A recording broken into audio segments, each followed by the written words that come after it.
안녕하세요. 저는 이제 30대 후반에 접어든 한 아이의 엄마입니다.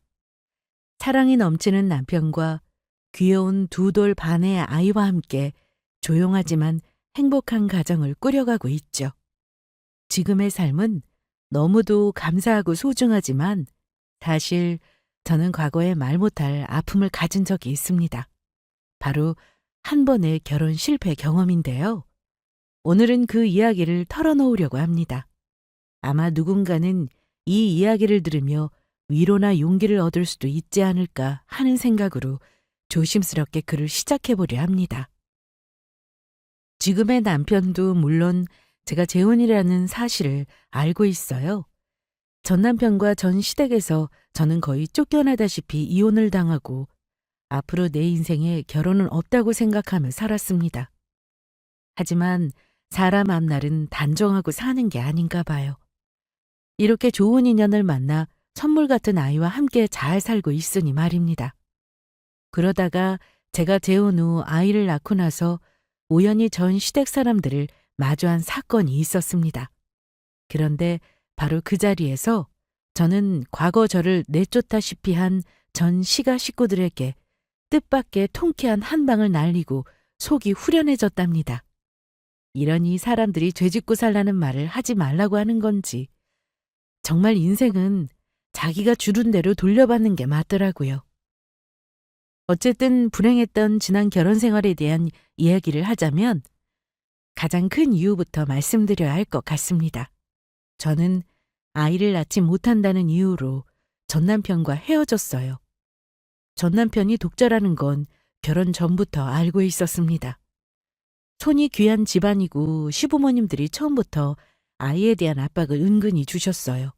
하지만 결혼 초반에는 부부 사이 아이 문제를 체근하시지는 않으셨습니다. 그러다가 결혼 2년 차, 3년 차가 되면서 조금씩 시어머니는 왜 아이가 두 사람 사이에 생기지 않느냐며 걱정하셨어요.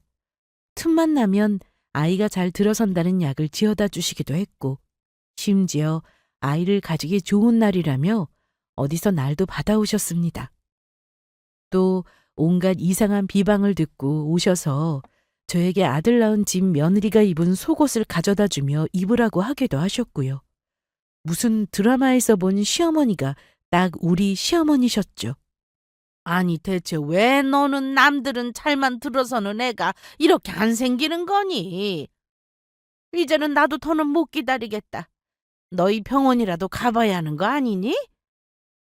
저도 가보고 싶긴 한데요, 어머니. 그이가 자기는 아무 문제 없다고 병원 가는 거 싫다 그러는데 어쩌겠어요. 둘 다 아직 나이가 젊으니까 조금만 더 노력해 볼게요. 그게 벌써 몇 년째니, 어? 내가 볼 때 우리 아들이 싫다 소리 할 만도 해. 멀쩡한데 병원 가는 게 좋을 리가 없지. 내가 너 결혼 전부터 피시일하니 애는 잘 낳을 수 있으려나 걱정은 했는데 결국은 이렇게 내 생각이 들어맞는구나.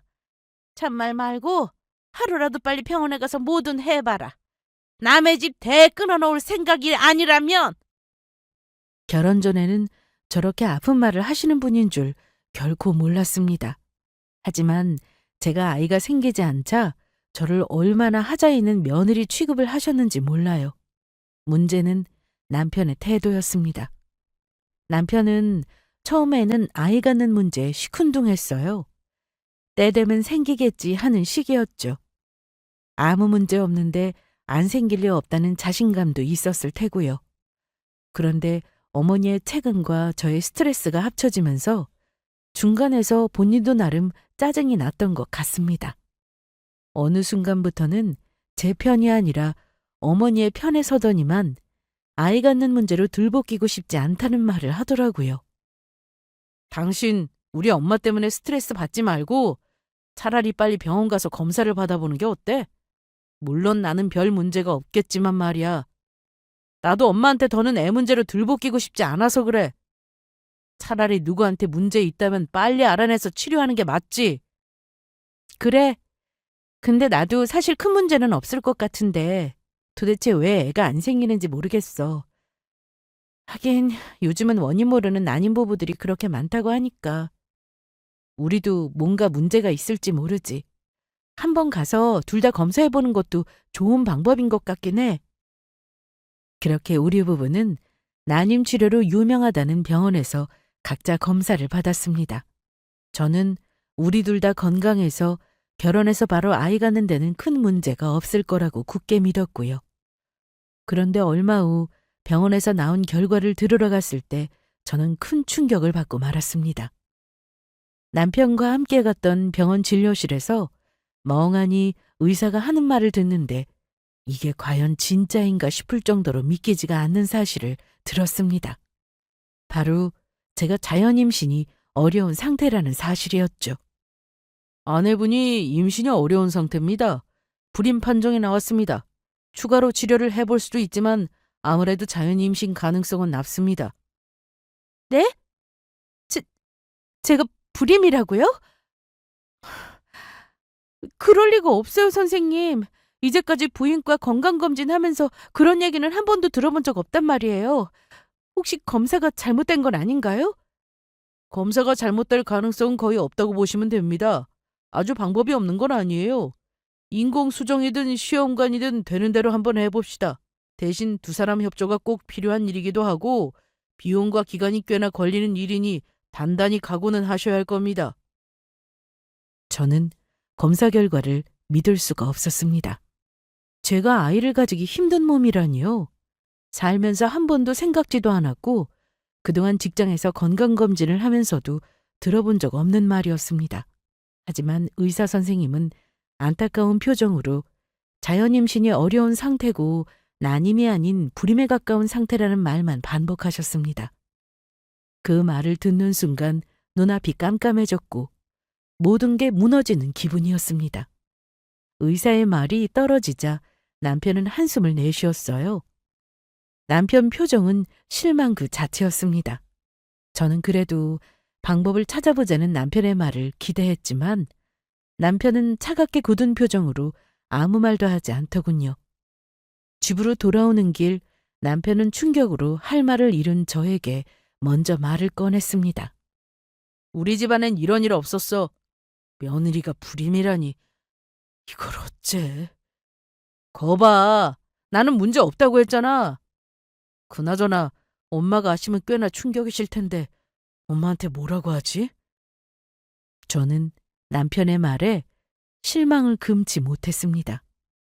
그 상황에서 가장 충격을 받은 사람은 저인데 자기 엄마 걱정을 하는 건 물론 집안에 이런 일이 없었다는 말을 하다니요.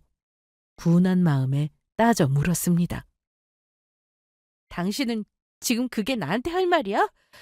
어머니한테 뭐라고 말할지가 나보다 더 걱정이냐고. 나는 지금 마음이 어떻겠어? 그런 생각은 안 하나 봐? 아, 당연히 하지. 근데 그렇잖아. 나 말고 당신한테 문제가 있다는데 우리 어머니가 당장 뭐라고 하실지 걱정 안 돼? 임신하는데 돈을 뭐 그리 많이 들 일이냐고 하실 게 뻔하다고. 내가 우리 엄마를 모르겠어? 생각만 해도 피곤하다. 당신 정말 나한테 너무한다. 어쨌든 이건 부부 사이의 일이잖아. 거기에 왜 어머니가 끼게 만드는 건데? 이건 당신이 중간에서 잘 얘기할 일 아니야? 저리 말하는 남편이 너무 서운하더라고요. 하지만 남편은 저와 결혼하고 나서 뭐든 쉽게 되는 일이 없다며 한숨을 쉬기만 했습니다. 이런 남편의 반응에 저는 며칠이 얼마나 지옥이었는지 몰라요. 얼마 후 결과를 궁금해하는 어머니에게 용기 내어 검사 결과를 말씀드렸습니다. 어차피 닥칠 일이니 빨리 말씀드리자 싶어서요. 어머니, 얼마 전에 저희 검사 결과가 나왔는데요. 아이 안 들어서는 게 아마 제 문제라고 하네요. 임신이 어렵다고요. 아니나 다를까 예상대로 어머니는 제가 임신이 어렵다는 말을 듣고는 격앙된 반응을 보이셨습니다. 뭐? 네 문제였다고? 거 봐라. 내가 우리 아들은 아무 문제 없을 줄 알았지. 아유, 우리 집안이 얼마나 손이 귀한 집안인데 이렇게 남의 집 대를 끊어놓을 수가 있는 거니? 아예 방법이 없는 건 아니라지? 어떻게든 노력을 해봐야 할 것 아니냐. 나는 내 아들이 애 없이 사는 꼴은 절대 못 본다. 의사 선생님이 가능성이 없는 건 아니래요. 그래도 어떻게든 방법을 찾아보자고 해서 노력할 생각이에요. 어머니, 그러려면 이 사람 도움도 꼭 필요하고요. 시간도 걸리지만 돈도 많이 들긴 할 거예요. 그러니까 그때까지는 뭐라 하지 마시고 좀 참고 기다려주세요, 어머니. 저는 간곡하게 어머니께 부탁드렸습니다. 하지만 어머니는 제 부탁에 냉정한 대답을 하셨습니다. 우리 아들은 아무 문제가 없다니 그나마 다행이구나. 뭐 어쨌든 애 가지는 것도 다 때가 있는 법인데 40 넘어서까지 노력할 일은 아니잖니? 정 안 되면 다른 방법을 생각해봐야지. 하지만 그날 이후 어머니가 저를 대하는 건 예전과 완전히 달라지셨습니다. 남편은 침묵으로 일관했고 시어머니의 냉랭한 태도는 저를 시댁에서 더 외롭게 했습니다. 시간이 흐를수록 남편의 태도는 점점 차가워졌습니다. 무엇보다 제가 노력이라도 해보자는 말에는 회의적인 반응을 보였어요. 불확실한 일에 돈을 쓰고 싶지 않다는 말에 저는 어느 날 결국 폭발하고 말았습니다. 나 혼자 노력한다고 될 일도 아닌데 왜 같이 병원에 안 가겠다 그래? 내가 문제라고는 해도 당신 도움이 없으면 안 되는 일이잖아. 이러다가 우리 계속 나이만 먹고 아무 방법 못 쓴다고 하면 그때는 어쩌려고? 당신이 문제라며?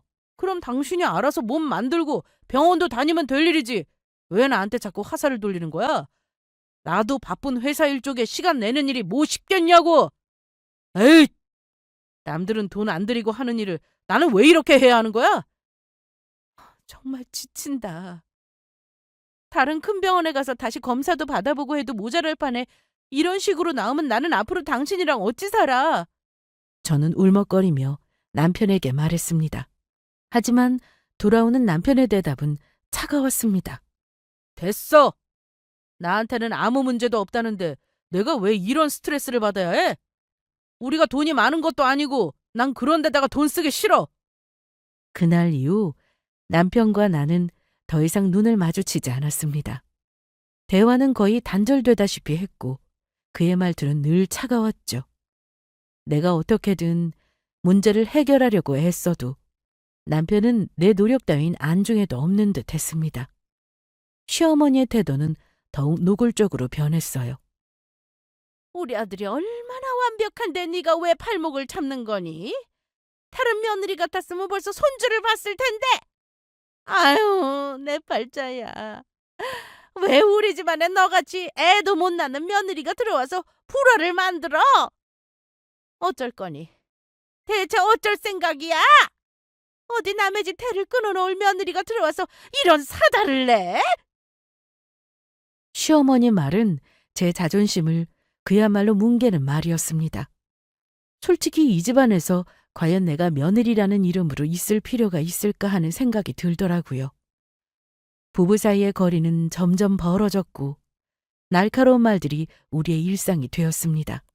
게다가 어느 순간부터 남편은 피곤하다는 핑계로 늦게까지 집에 들어오지도 않았고 내가 대화 좀 하자고 다가가면 짜증 섞인 목소리로 쏘아붙였습니다. 여보, 우리 얘기 좀 해. 당신 정말 나랑 아이 가져볼 노력은 안 할 거야? 지금 돈이 문제가 아니잖아. 뭐든 해보고 그때 가서도 안 된다면 다른 방법을 찾아봐야지. 제발 좀 혼자 생각하게 좀 해줘. 당신 뻔한 얘기 듣고 싶지 않아. 말했지만 당신만 멀쩡했으면 이럴 일 없었다고. 반복되는 부부싸움 속에서 결국 우리는 최악의 순간으로 치달았습니다. 그러던 어느 날 남편은 어느 날 무표정한 얼굴로 저에게 요구하기에 이르렀습니다. 저도 어느 정도 예상은 하고 있는 일이긴 했습니다. 그래서인지 화도 나지 않더군요. 우리 얘기 좀 할까? 무슨 얘기? 혹시 당신 이제 나랑 노력해보려는 거야? 노력은 무슨. 노력한다고 안 생기는 아이가 어찌 생기겠어. 그래서 말인데 우리 이제 그만하자. 이혼하자. 우리 이렇게 살아봤자 아무 의미 없잖아? 나는 결혼한 이상 우리 집안 기대를 나 몰라라 할 수는 없어. 저는 놀란 표정으로 남편에게 되물었죠. 뭐, 이제 그만하자니? 이혼하자고? 당신 무슨 뜻으로 하는 말이야? 정말 내가 애를 못 낳으니 이혼하자는 거야? 세상에 이런 법이 없어. 그것도 이렇게 갑자기? 갑자기라니. 당신은 우리가 이렇게 사는 게 맞다고 봐? 이건 아니지. 우리 이제 그만 이혼하자고. 더는 이렇게 못 살겠어. 나도 그냥 평범하게 살고 싶을 뿐이야. 당신이랑 살면 그게 안 될 것 같아. 어쩔래? 내가 적당히 위자료 줄 테니 조용히 협의 이혼하자. 당신이나 나나 아쉬운 게 없으니 여기서 끝내는 게 맞아. 한때는 서로 좋아서 연애를 하고 결혼을 약속했던 사람인데 아이를 못 갖는 이유로 저에게 이혼을 요구하다니요.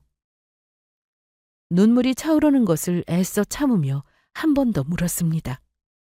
당신 똑바로 말해. 이혼하자는 이유 정말 내가 불임이라서야? 아니면 혹시 나 모르는 애인이라도 있어서야? 솔직하게 말해줘. 마지막으로 나한테 솔직할 수 있는 기회야. 그게 지금 중요해? 나는 지금 더 솔직할 것도 없어. 그냥 당신이랑 나 더는 결혼 생활에 의미가 없는 것 같아. 그만하자는 거지. 당신을 위해서도 이혼하는 편이 나아. 의미가 없어졌다고? 이건 우리가 함께 해결해야 할 문제였어. 그런데 어떻게 포기를 하겠다고? 내가 고작 당신한테 이것밖에 안 되는 존재였어? 그러자 남편은 한숨을 내쉬며 대답했습니다. 포기한 게 아니라 현실을 받아들이는 거야. 인력으로 안 되는 일인데 어쩌겠냐? 각자 가는 길이 다른데 여기서 끝내는 게 맞아. 당신은 나 떠나서 다른 삶 찾아. 저는 이대로 이혼하기는 너무 억울했습니다. 그야말로 예전 말로 치면 소박을 맞은 거나 다를 바 없는 일이 아닌가요? 너무 기가 막혀 친정 부모님께도 차마 말할 수 없었습니다. 저는 그래도 보수적인 시어머니는 이혼만은 말리실 줄 알았어요. 하지만 어머니마저 제 편이 아니더군요. 제가 남편의 이혼 요구 사실을 토로하니 어머니는 저에게 냉혹한 목소리로 말씀하셨습니다. 내가 그러라고 했다. 내 아들이 잘하는 선택이야. 니들 나이가 적은 줄 아니? 나는 몇 년이고 더 기다릴 마음 없다. 어차피 너 애도 못 낳는 마당에 부부 사이를 끌고 갈 이유가 없잖니. 우리 집안이 어떤 집안인지 알고 시집 왔으면서 애를 못 낳는다니. 나원 참, 난 절대 용납 못해. 어머니, 제가 아이를 못 낳는다는 이유로 자식한테 이혼하라 마라 하시는 거 이게 옳다고 생각하세요? 오히려 제가 부당한 대우 당한다고 생각 안 하시냐고요. 저는 이런 식으로는 절대 이혼 서류에 도장 못 찍습니다. 뭐? 애 못 낳는 년이 말이 많구나.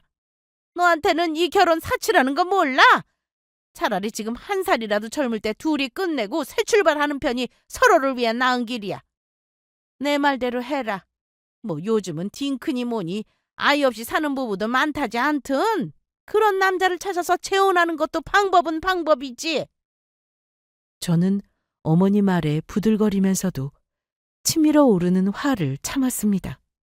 이런 말을 하는데 제가 이혼을 하지 않고 버틸 이유가 있나 싶었고 모든 걸 놓게 되더라고요.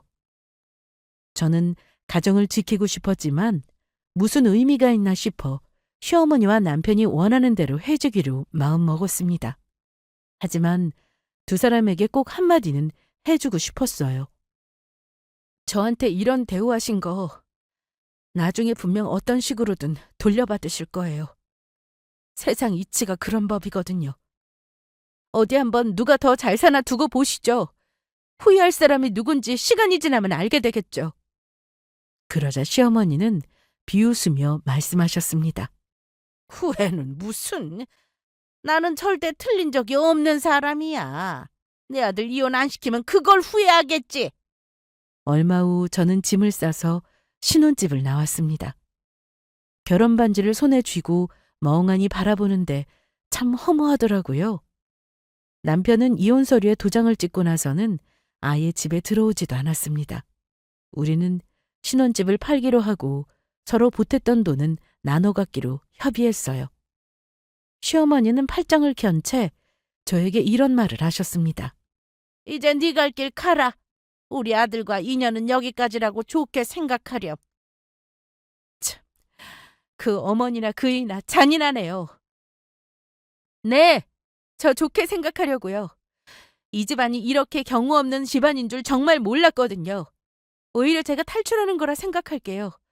잘난 아들 새장가 잘 보내시고 그동안 원하시는 손주 잘 보시길 바랄게요. 시어머니는 당황한 표정으로 저를 바라보았지만 아무런 말도 하지 못했습니다. 그렇게나마 말하니 쌓였던 우울분이 조금은 풀리는 듯 했죠.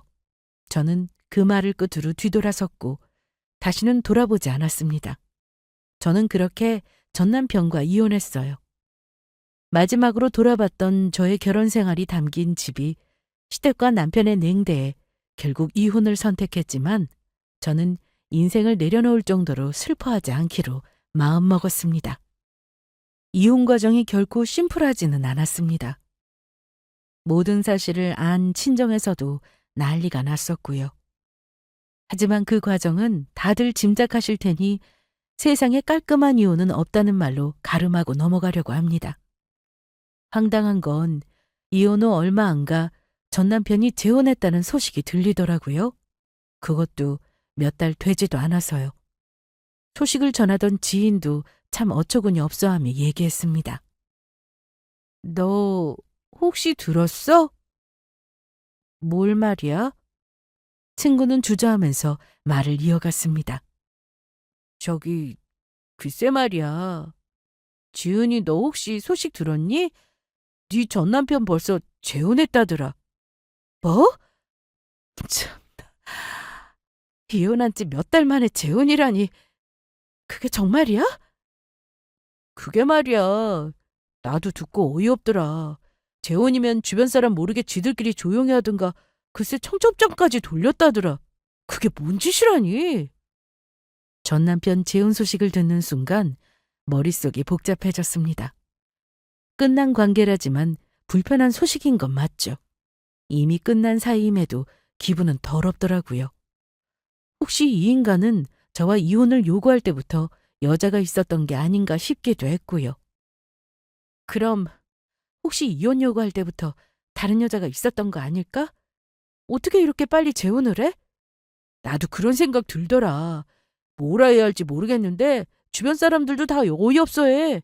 어쨌든 뭐 그런 놈이 만난 여자가 제대로 된 여자겠니? 너 행여나 속상해하지 말어.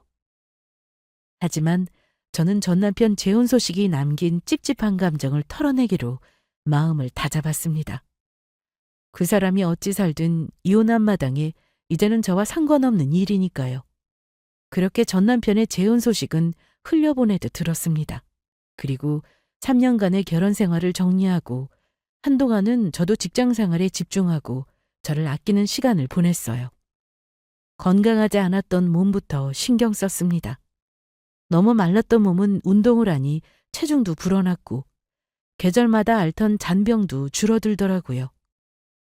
32이라는 나이는 뭔가를 새로 시작하기에 절대 많은 나이가 아니라고 믿고 이를 악물고 버텼어요. 이혼 후 2년이 넘게 저는 상처를 치유하는 시간을 가졌습니다. 저는 다시는 결혼이라는 제도 안으로 내 발로는 걸어 들어가지 않겠다고 다짐했어요.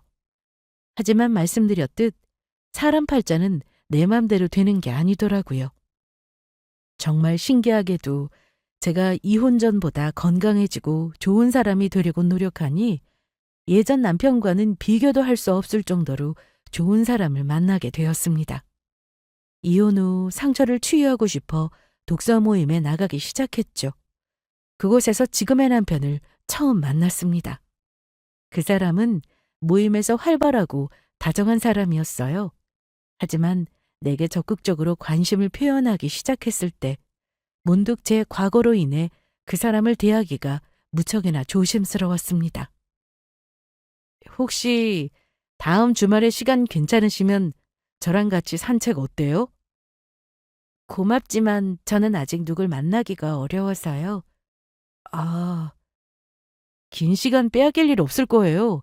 지은 씨한테 절대 부담 주려는 건 아니에요. 그냥 가볍게 이야기 나누고 싶어서요. 솔직히 얘기했습니다. 아이를 가질 수 없다는 사실도요. 하지만 그 사람은 전혀 아랑곳하지 않았습니다. 저에게 조심스럽게 다가오던 그 사람이 저에게 진지한 마음을 고백했을 때가 아직도 기억납니다. 혹시 내가 너무 자주 연락하거나 부담스럽게 느껴지면 말해주세요. 그런데 사실 저는 지은 씨를 정말 진지하게 생각하고 있어요. 제가 마음에 안 들어서 다가가는 게 싫은 건가요? 그때 저도 제 상황을 솔직하게 털어놓았습니다. 저에게 관심 있는 사람을 언제까지고 모른 척 할 수도 없는 노릇이었고, 저의 과거를 알게 되면 감당 못하겠다며 포기할 수 있을 거라 생각했거든요. 그게 사실... 저도 말씀드릴 게 있어요. 제가 2년 전에 한 번 결혼에 실패한 적이 있어요. 그 사람은 제가 한 번 이혼했다는 얘기를 듣고 난 후에도 놀라지 않고 고개를 끄덕이며 저의 말을 들어줬습니다. 그리고 꼭 아셔야 할 사실이 또 한 가지 있어요. 전 남편과 이혼한 이유가 있는데요. 전 아이를 갖기 힘들대요. 전 남편 집안에서는 아이 못 낳는 저를 괄시했고요. 이래저래 제 인생 위해서도 그 결혼은 지속할 이유가 없다고 판단해서 이혼했어요. 하지만 제 과거 얘기를 다 듣고 난 뒤 그 사람은 미소를 지으며 말했습니다. 그게 왜 문제인가요? 저에게는 당신이 중요하지 아이를 갖기 위해 만나고 싶은 건 아니에요. 그리고 지은 씨가 겪은 아픔 역시 전부 지은 씨 일부일 테니까 저는 그걸 포함한 지은 씨 자체를 좋아하는 거예요. 진심 어린 그 사람 말에 저도 더 이상 가까워지는 일을 피하지 않았고 서서히 과거의 상처에서 벗어나기 시작했습니다. 지금 남편의 따뜻한 마음 덕분에 나도 나 자신을 사랑할 수 있게 되었고요. 결국 1년여간의 연애 끝에 저는 결혼을 결심했습니다. 저의 아픔을 온전히 이해해주는 사람이라면 한 번 더 내 인생을 같이 할 결심을 해도 되겠다 싶었어요. 저는 굳이 주위 사람들에게 떠들썩하게 재혼을 알리지 않았고 가족들과 함께 조촐하게 식을 올렸어요. 그 사람은 초혼이었지만 나이가 많았던 탓이었는지 시댁에서는 감사하게도 아무도 저의 과거를 문제 삼지 않았습니다. 가까운 지인들의 축하를 받고 결혼한 우리는 시작부터 예전과는 달랐습니다. 이기적이고 자기 식구만 알던 전 남편과 지금의 남편은 전혀 딴판이었거든요. 결혼하고 나서도 한결같은 남편에게 늘 고마웠고 행복했습니다. 그러다가 더 큰 행복이 찾아오게 되었어요. 저는 임신이 어렵다고 생각하고 살았는데 생각지도 못하게 우리 두 사람 사이에 아이가 생긴 겁니다. 그것도 결혼 6개월 만에요. 처음에는 임신이라는 생각조차 못했어요. 몸이 안 좋아 병원을 찾았는데 혹시 모르니 해보자는 소변 검사에서 임신이라는 말을 들었습니다. 축하드립니다. 임신 6주 차입니다. 정말 모르셨나요? 이쯤이면 입도 서서히 시작될 때인데요. 저는 임신이라는 의사의 말을 믿지 못하고 재차 물었습니다. 네? 선생님, 그럴 리가 없는데요. 제가 임신이라고요? 그럴 리가 없다니요. 35도 안 된 기혼 여성이 임신을 하는 건 너무 자연스러운 일입니다만. 사실 저는 제가 불임인 줄 알고 있었거든요. 예전에 병원에서 임신이 어렵다는 진단도 받았었고요. 나팔관 양쪽이 다 막혀 있다고 했었는데 어떻게 임신할 수가 있죠? 네? 그런 진단을 받으셨다고요? 물론 제가 초음파상으로 오른쪽 난관이 막혀 있는 건 확인했습니다만 다른 한쪽은 정상적으로 배란이 되고 있습니다. 그러니 당연히 임신도 가능하고요. 가끔 초기 기초 검사가 잘못될 때도 있고 몸 상태에 따라 검사 결과가 잘못 나올 수도 있는 거죠. 아무튼 산모님, 뱃속의 태아는 건강합니다. 다시 한번 축하드려요. 저는 그날 세상을 다 얻은 기분을 느꼈습니다. 집으로 돌아온 저는 남편에게 임신 소식을 전하며 눈물을 쏟았어요. 여보, 나 임신했대. 우리가 부모가 된대. 나 임신 못한다고 생각했는데 아마 오진이었나 봐. 남편 역시 임신 소식을 듣고 뛸 듯이 기뻐했어요. 저를 꼭 끌어안으며 이러더군요. 거봐, 우리가 사랑하면서 사니까 이런 선물이 오잖아. 여보, 우리 예쁜 마누라 정말 수고했어. 우리 아이 예쁘게 잘 키우자. 누구는 이혼하고 재혼해도 그놈이 그놈이라는 말을 하지만 저는 남편을 잘 만나 과거 아픔을 치유했고 아이까지 생기며 이런 게 행복이구나 하고 매일 느낄 수 있었어요. 지난 결혼에서도 아마도 의사가 오진을 했었다면 전 남편과의 사이에서 아이가 생기지 않았던 건 제가 아닌 전 남편의 문제였을 수도 있다고 생각하니 은근히 통쾌하기도 했습니다. 아마 전 남편에게는 이런 예쁜 아이가 안 생길 테니 말이죠. 저와 이혼하자마자 전 남편이 재혼했다는 소식을 듣고 기분이 나빴는데 그 뒤 아이를 낳고 산다는 말은 못 들었거든요. 그 당시 실력 없는 의사의 잘못된 판정으로 모든 걸 잃었다고 생각했는데 나에겐 아무 문제가 없다는 사실을 확인한 셈이었으니 더욱 기분이 좋더라고요. 저는 임신 기간이 힘들기도 했지만 사랑하는 사람과의 결실인 아이를 만난다는 생각에 임신 기간 10달이 너무나 행복했습니다. 남편도 입덧으로 고생하던 저에게 지극정성이었고 입덧 기간이 왔을 때는 먹고 싶다는 건 무조건 사다 주는 자상한 사람이었어요.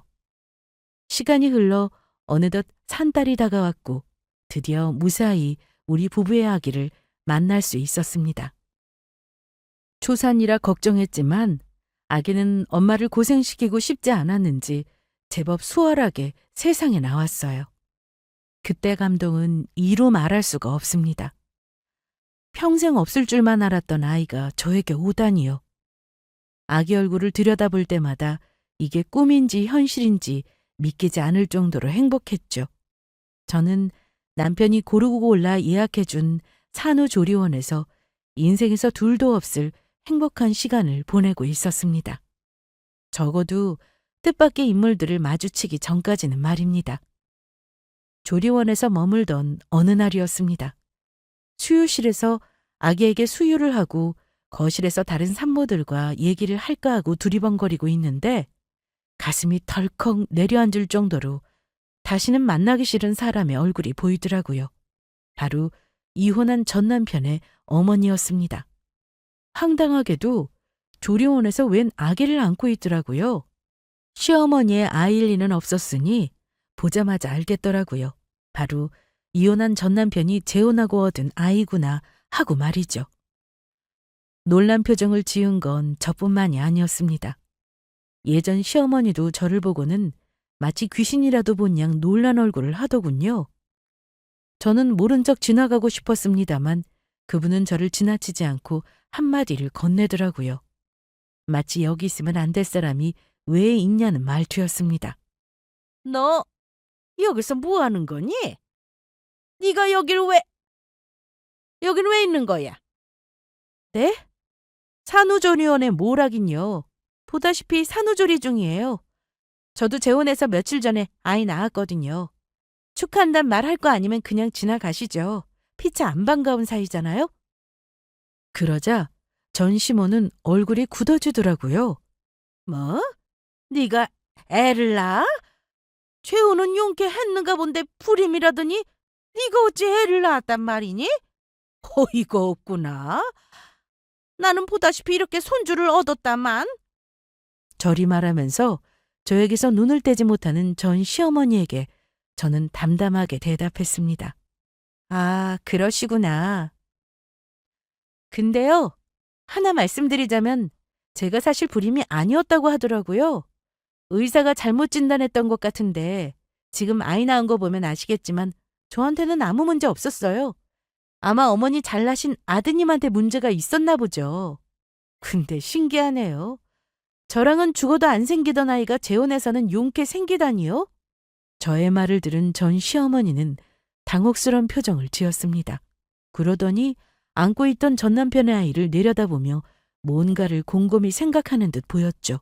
그리고 안고 있는 아이를 빤히 쳐다보며 중얼거리듯 말했습니다. 그럼 우리 아들한테 문제가 있었단 말이야? 설마 아니겠지. 아닐 거야. 혼자 중얼거리는 말에 저는 한마디를 거들었습니다. 손주라고 하셨죠? 근데 제 눈에는 전 남편 얼굴은 하나도 안 보이네요? 뭐 판단은 어머니가 하실 일이지만요. 지나가듯 하는 말이었는데 전 시모 얼굴이 하얗게 질리더라고요. 안고 있던 전 남편과 재혼녀 아이를 내려다보며 혼란스러운 표정을 짓기 시작했어요.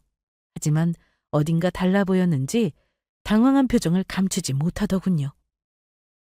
이 아이가 우리 아들아이가 맞긴 한 거겠지? 근데 그러고 보니 참 이상하네. 애는 우리 집 식구랑 왜 이렇게 안 닮았지? 모르죠. 혹시 어머니 아들씨가 아닐는지도요. 그럼 전 이만 더 이상 할 말이 없어서요. 어쨌든 그토록 원하시던 손주 보신 건 축하드려요.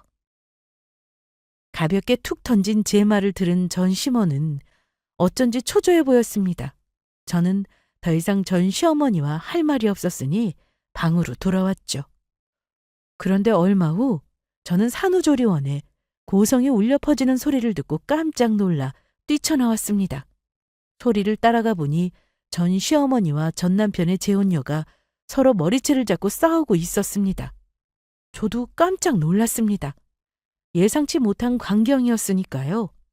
놀란 조리원 식구들이 황급히 두 사람을 떼어놓으려 애쓰고 있었죠. 아마도 전 남편 재혼 상대인 듯한 여자는 머리채가 잡힌 채 울부짖고 있었습니다. 어머니, 왜 날 의심해요? 내가 대체 뭘 속였다고요? 증거 있냐고요? 근데 왜 애가 우리 아들 닮은 구석이 하나도 없는 거냐? 너 바른 대로 말해. 이 아이 우리 집안 핏줄 아니지? 내가 들은 얘기가 있어서 그래. 우리 아들 씨가 아니면 대체 이 아이는 어디서 나온 거니? 네가 거짓말한 거 아니야? 다른 놈 애 가져서 우리 속이려는 거 아니냐고? 뭐라고요? 말도 안 되는 소리 하지 마세요, 어머니. 어머니 아들이 무슨 문제라도 있는 거면 내가 속은 건데 왜 나한테 이러는 건데요? 하지만 성질 못된 전 시어머니가 상황을 그냥 넘길 리 만무했습니다. 주변 사람들 만류에도 끝까지 자기 며느리 머리채를 잡고 실토하라며 윽박지르더라고요. 딱 봐도 알겠더군요. 전 시어머니와 전 남편의 재혼녀가 벌인 싸움의 원인은 바로 아이에 대한 의심이었습니다. 두 사람이 산후조리원 복도에서 서로 고성을 지르며 난장판을 만드는 모습을 보며 저는 아연실색했지만 마음 한구석에는 묘한 통쾌함이 느껴졌습니다. 사실 전 시어머니는 이미 어딘가 이상하다는 느낌을 가지고 있었던 것 같았습니다. 그런데 제가 산후조리원에서 아이를 안고 있는 모습을 보며 아들이 재혼한 며느리에 대한 의심에 불이 붙은 것 같았죠. 산후조리원 복도에서 벌어진 싸움은 갈수록 심각해졌습니다. 전 시어머니는 재혼녀를 몰아붙이기 시작했고 재혼녀도 만만한 여자는 아니었는지 절대로 가만히 있지 않았습니다. 나도 긴가민가 했어. 우리 아들이 너랑 결혼하겠다고 데려왔을 때 니년 소문이 안 좋은 것도 나 다 알고 있었다. 그래도 손주 하나 낳아주면 다 덮으려고 했었어. 무슨 소리 하는 거예요? 어머니 원하는 대로 손주 낳아줬잖아요. 대체 제가 무슨 잘못을 했다고 그러세요? 근데 아무리 봐도 우리 아들 닮은 구석이 하나도 없어서 의아했단 말이야. 아이고, 결국 내가 못 볼 꼴을 보는구나. 너, 바른 대로 말해. 안 그러면 너 내가 산후조리고 뭐고 여기서 당장 쫓아내버릴 테니까! 전 시어머니는 손주라고 믿었던 아이를 내려다보며 더 큰 소리로 재혼녀를 몰아붙였습니다. 전 시어머니 고함 소리는 복도를 울려 퍼졌고 주변 산모들도 놀라서 이 상황을 지켜보았어요. 죄혼녀도 보통은 아니었습니다. 당당한 표정으로 대들더라고요. 내가 뭘 바른 대로 말해요? 아이가 왜 당신 아들을 안 닮았는지 당신 아들한테 물어보세요. 당신 아들이 완벽하다고 생각하시는 게 문제예요. 이게 다 당신 아들 탓이에요. 밤이나 낮이나 시원찮은 주제에 지금 저한테 잘못을 미루는 거냐고요? 전 시어머니는 그 말을 듣고 화가 나서 어쩔 줄 몰라 했습니다. 제가 몇 년 전 느꼈던 억울함이 이제야 전 시어머니에게 돌아가는구나 싶더군요. 뭐라고? 네가 뭔데 우리 아들에 대해 지금 그딴 식으로 말하는 거야? 네가 우리 가문에 들어올 때부터 신경 쓰였어. 네가 어디서 뭘 했든 상관 안 하려고 했는데 이 꼴이 뭐냐? 웃기고 있네. 손주 하나 낳아주면 다 덮는다면서 이제 와서 내가 문제라고? 그냥 아들한테는 아무 문제 없다고 믿고 사시지 그러셨어요. 저도 더 이상은 못 참겠네요. 저도 그동안 어머니 등살에 정신병 걸릴 뻔한 거 모르세요? 네, 맞아요. 이 아이 당신의 집안 핏줄 아니거든요? 됐어요? 이제 속이 시원한가요? 이제 어쩌실 건데요? 이 광경을 지켜보던 거기 있는 모든 사람들은 입을 틀어막고 경악했습니다. 자기 입으로 며느리가 엄청난 진실을 실토하다니요. 모두들 이게 무슨 막장 드라마인가 했을 겁니다. 그때 저는 전 시모의 눈이 분노로 돌아가는 걸 봤어요. 뭐? 인연이 이제 실토하는구나. 그러면 그렇지. 네가 우리 집안을 다 망칠 뻔했어. 전 시모는 재혼녀의 머리털을 휘어잡았고 웃긴 건 그 여자도 어머니 머리를 똑같이 잡았다는 사실이었습니다. 머리채를 잡으며 난장판을 벌이기 시작했습니다. 조리원 직원들이 달려와 둘을 겨우 떼어놓았지만 싸움은 끝나지 않았습니다. 그 아이 당장 친자 검사해. 내 손주인지 아닌지 밝혀보자고.